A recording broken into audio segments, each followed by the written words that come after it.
Cevap verdiler. Biz pazarda istedik. Neler geldik, neler söz muhkıla. Cevap verdiler. Ey baykuş şaylazına. Pazarda istedik. Biz özümüz geldik, neler. Sadece Cevap verdiler. Cevap vergili. Dur, şu böyle cevap ver. Ne? Bekir oturun da canım.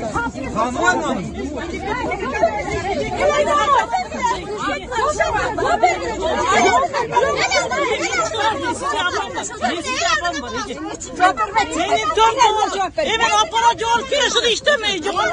Cevap gel isteyin.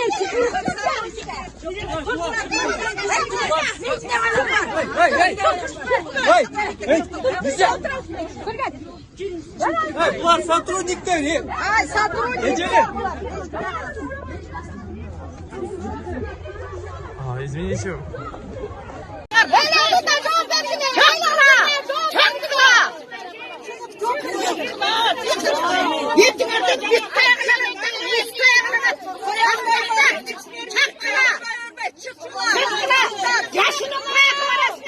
Yaşını kayda düşeysizler.